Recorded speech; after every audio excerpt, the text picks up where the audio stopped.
अस्सलाम वालेकुम एवरीवन, आप देख रहे हैं मेरा channel cook with doctor Sonia. मैं शेयर कर रही हूँ चिकन टिक्का मसाला की रेसिपी। कढ़ाई तो सभी खाते हैं, आज ये बनाते हैं। तो सबसे पहले बोनलेस चिकन लिया है मैंने, 700 ग्राम है। आप बोन्स के साथ वाला भी ले सकते हो। 1 टीस्पून इसमें लाल मिर्च पाउडर शामिल कर रही हूँ। 1.5 टीस्पून नमक जाएगा। आधा टीस्पून इसमें हल्दी पाउडर जाएगा। 1 टीस्पून सूखा धनिया। 1 टीस्पून गरम मसाला पाउडर। हाफ टी स्पून काली मिर्च। 1 टेबल स्पून इसमें लहसुन अदरक का पेस्ट मैं शामिल कर रही हूँ। Lemon small to medium size के थे तो इसलिए मैंने 2 शामिल किए हैं, थोड़ा सा ज्यादा लेमन जाएगा इसमें। मिक्स करके मैरिनेशन के लिए 1 घंटे के लिए रख दें। बोन्स के साथ लेंगे तो टाइम ज्यादा होगा। 3 से 4 टेबल स्पून ऑयल शामिल करके एक पैन में मैरिनेटेड चिकन को ऐड कर दें और इसको हाई फ्लेम पे आपने शुरू में पकाना है।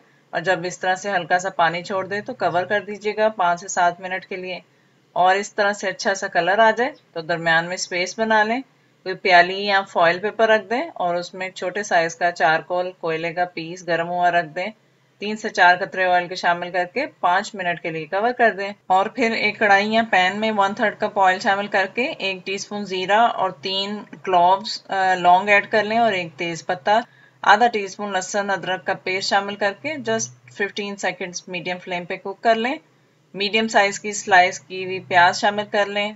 थोड़ी सी सॉफ्ट हो जाए तो टमाटर ऐड कर दें। 3 मीडियम साइज के टमाटर थे, इनको कवर कर दें ताकि ये अपने ही पानी में सॉफ्ट हो जाए। और फिर इस तरह से मैश कर लें, चाहे स्पैचुला से मैश कर लें, ग्राइंड नहीं करना, उससे टेस्ट बिल्कुल चेंज हो जाएगा। चिकन ऐड कर दिया है मैंने। नमक 1/4 टीस्पून, लाल मिर्च पाउडर 1/4 टीस्पून मैंने ऐड किया है। आप अपने टेस्ट के अकॉर्डिंग स्पाइसेस एडजस्ट कर लेना। और आधा कप दही शामिल कर लें और इसको तेज आंच पे पानी ड्राई कर लें दही का। और फिर बाद में मैंने आधा कप पानी शामिल किया है। आपको जितनी ग्रेवी रखनी है उतना शामिल करके कवर कर दें 7 से 10 मिनट के लिए, ताकि ग्रेवी में भी स्मोक और चिकन का जायका आ जाए। सब्ज मिर्चें और धनिया शामिल करके 2 मिनट कवर करें। रेसिपी अच्छी लगे तो लाइक शेयर और कमेंट कर दीजिएगा। Thank you.